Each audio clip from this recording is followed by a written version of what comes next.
How do you advise on the selection process for world-class board members? And what do you think is the right way for a CEO to build trust with investors? Well, on choosing the board members, it's really about independent thinking. It's not about technical independence. It's about people who are willing to spend the time. I don't think they have to spend, 3 weeks out of every month, but they have to focus on the high priority issues, as I tried to indicate, and really give their attention, common sense, and judgment, and engage in a dialogue with management. You need those kinds of people. The great irony is I was at GE. Roger Penske was one of the great board members at GE. He was not considered independent by the rules because he had a minor loan between GE Capital and Penske Truck Leasing. He was the most independent, most thoughtful member of the board, or one of the most, and yet he was not considered independent. So it's not about form, it's about function, reality. So I think you're looking for those kinds of people. But I do believe that unless you've got a strong presiding director, you're just not going to have a board. It's hard for the board that comes together so infrequently to be active as a cohesive group unless it's got a leader. So it does need the leader, whether it's a presiding director or an independent chair. And the second question was? Having the CEO build trust, what's the right way to do that with investors? Well, I think what I'd like to see is that what I said before, which is that you have a statement at the beginning of the year across all the important dimensions. You talk about your priorities, you talk about what your aspirations are, and you either deliver or you don't. As I've also tried to say, I think the stock price is derivative of good actions. You don't worry about stock price per se. If you worry about stock price per se, you'll do all sorts of bad things. You'll cut research and development. You might cut corners. You might do things that are glitzy but aren't sound. And so I really think we should think of the stock price as derivative, and we ought to be focusing on what are the important actions in the company across the 3 dimensions I've mentioned to create sustainable, durable growth with great products. Business is about great products and services delivered with high integrity. That's what it's about. That's what we have to do. That's how you get trust. Another question over here. I love this focus on the customer. Wow, what a concept. Don't put everything on the share price. Really radical, right?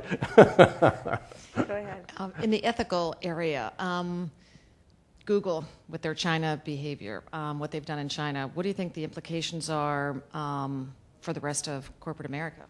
Well, I think if it's a one-off or if it's really going to have some impact on behavior.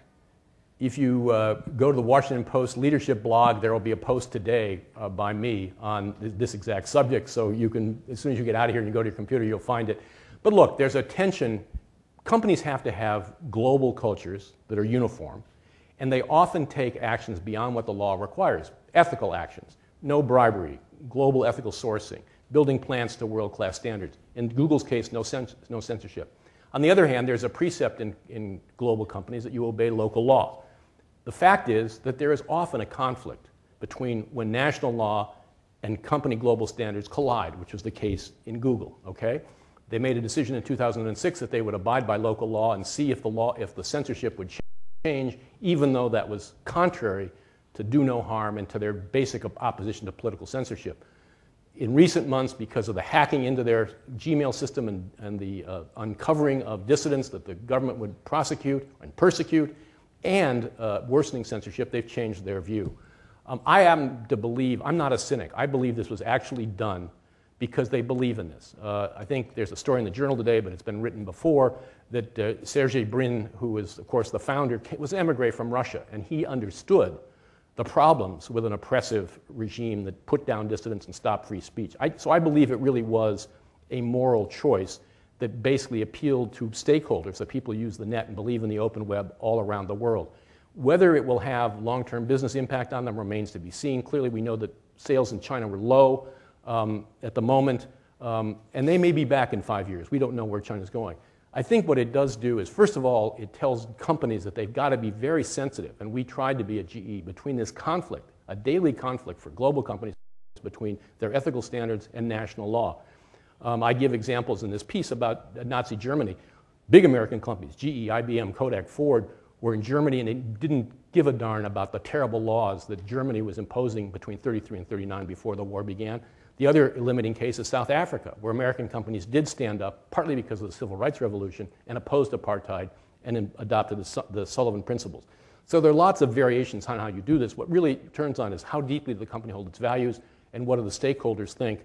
I think the pressure is now on companies in China who basically are knuckling under directly into Chinese law, whether they are willing to stand up. And probably the one that's now in the gun sights, although it's tiny in China but big elsewhere, is Microsoft, where they have their Bing browser, and are they going to basically agree to censorship, or are they going to do what Google said? Let me just say one thing about China. Most companies are willing to do business there in a bad sort of lack of law, lots of corruption, no civil rights and civil liberties, so long as it doesn't make them operate without integrity. I teach courses at Harvard on how to do business in China with integrity. I think you can do that. But when the Chinese laws are particularly focused on your activities, then you have this conflict between your values and the law, and you have to make some tough decisions. And there's no single answer. Well, I would just like to say I think this is a tremendous way to kick off this morning's discussion. Ben, I, for one, am inspired to hear from somebody who is so passionate about putting values, about putting things that really matter into corporations, into business life. I thank you very much.